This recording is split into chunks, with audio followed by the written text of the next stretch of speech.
Assembly committee హాల్లో CM Revanth Reddy అధ్యక్షతన CLP సమావేశం కొనసాగుతోంది. అసెంబ్లీ సమావేశాల్లో పార్టీ అనుసరించాల్సిన వ్యూహంపై ఎమ్మెల్యేలు, ఎమ్మెల్సీలకు సీఎం రేవంత్ సూచనలు చేస్తున్నారు.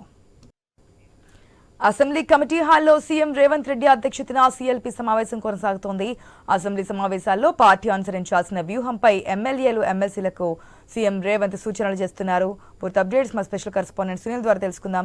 Good morning Sunil. ఈసారి అసెంబ్లీ సమావేశాలు చాలా హాట్ గా సాగబోతున్నట్టు తెలుస్తోంది. నిన్న మాజీ సీఎం కేసీఆర్ కూడా బీఆర్ఎస్ నేతలకి సంబంధించి ఏ విధంగా అసెంబ్లీలో ఉండాలి, అనుసరించాల్సిన విధానాలు ఏంటని చెప్పున్నారు. ఇప్పుడు కాంగ్రెస్ సంబంధించి కూడా సీఎం రేవంత్ రెడ్డి అక్కడ ఉన్నటువంటి కాంగ్రెస్ నాయకులకి, ఎమ్మెల్యేలకి, ఎమ్మెల్సీలకు కూడా దిశానిర్దేశం చేస్తున్నట్టు తెలుస్తోంది. డీటెయిల్స్ ఏంటి?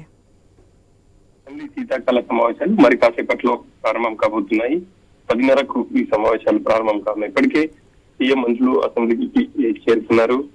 సిఎల్పి సమావేశం జరుగుతోంది. సిఎల్పి సమావేశంలో ఎమ్మెల్యేలకు, ఎమ్మెల్సీలకు సభలో ఎలా వ్యవహరించాలి అన్న అంశానికి సంబంధించి సీఎం దిశానిర్దేశం చేస్తున్నారు. ప్రధానంగా గత సెషన్స్ చూసాం.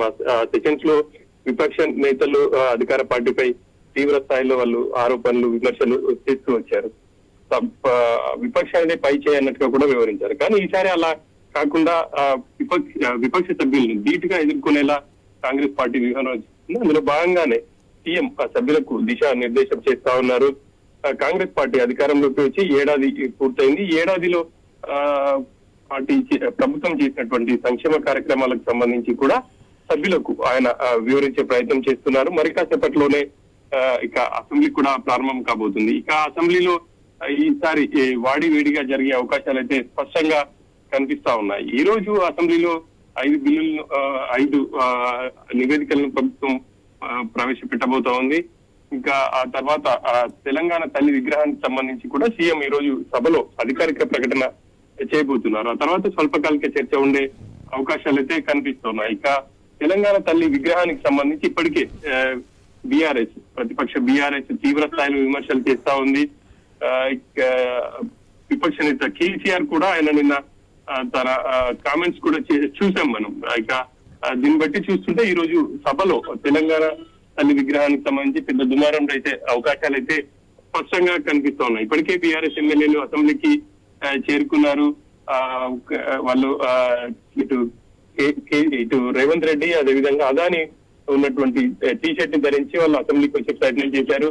అసెంబ్లీ గేట్ వద్ద పోలీసులు అడ్డుకున్నారు. ఆ టీ-షర్ట్ తీసి లోపలికి రావాలని చెప్పేసి బీఆర్ఎస్ ఎమ్మెల్యేలకు కోరడం జరిగింది. ఈ క్రమంలో పోలీసులకు బీఆర్ఎస్ ఎమ్మెల్యేలకు మధ్య వాగ్వాదం కూడా చోటు చేసుకున్నటువంటి సిచ్యువేషన్ అయితే కనిపిస్తా ఉంది. ఇక అసెంబ్లీ స్టార్ట్ కాక ముందు ఇటువంటి పరిస్థితి ఉంటే ఇక సభలో ఇంకా కూడా చాలా దూకుడుగా విపక్ష నేతలు వెళ్లే అవకాశాలు అయితే స్పష్టంగా మనకు కనిపిస్తా ఉన్నాయి.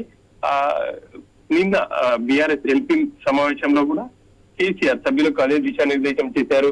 ప్రభుత్వం ఎన్నికల ముందు 6 గ్యారంటీ హామీలను అమలు చేస్తామని చెప్పేసి ప్రకటించింది. ఇప్పటికీ కూడా హామీలను నెరవేర్చింది. ఆ హామీలపై నిలదీయాలి అని చెప్పేసి కూడా సభ్యులకు ఆయన సూచనలు చేశారు. ఆ మేరకు ఈ రోజు సభలో కూడా అదే విధంగా వివరించే అవకాశాలు అయితే మనకు కనిపిస్తా ఉన్నాయి.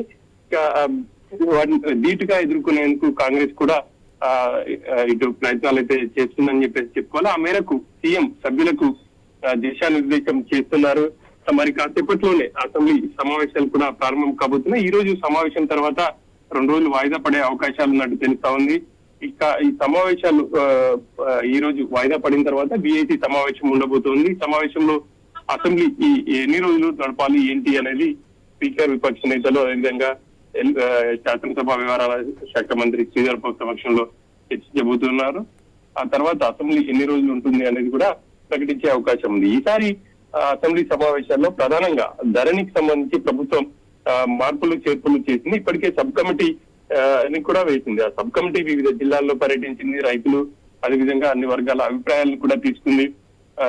మంత్రి, రెవెన్యూ శాఖ మంత్రి పొంగులేటి శ్రీనివాస్ రెడ్డి కూడా నిన్న అధికారికంగా ప్రకటించారు. ఈసారి సభలో తాము ధరణికి సంబంధించి ప్రవేశపెట్టబోతున్నాం, భూమాతగా పేరు మారుస్తామని చెప్పేసి కూడా ఆయన చెప్తున్నారు. ఇక భూమాత అని ప్రకటిస్తారా లేకపోతే ఏంటి అనేది కూడా చూడాల్సి ఉంది. గతంలో ధరణికి సంబంధించి 30కి పైగా మాడ్యూల్స్ ఉన్నాయి. వాటిని చాలా వరకు తగ్గించాము.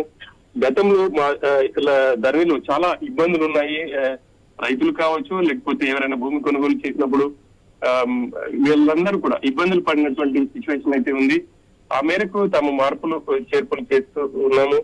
దేశంలో ఎక్కడా లేని విధంగా సులభతరంగా రైతులకు సేవలు అందించే విధంగా ఇద్దరిని రూపొందిస్తున్నామన్నారు. అంతేకాకుండా కొత్త ROR 2024 కూడా ప్రవేశపెట్టబోతున్నామని చెప్తా ఉన్నారు. Right, thanks for the update.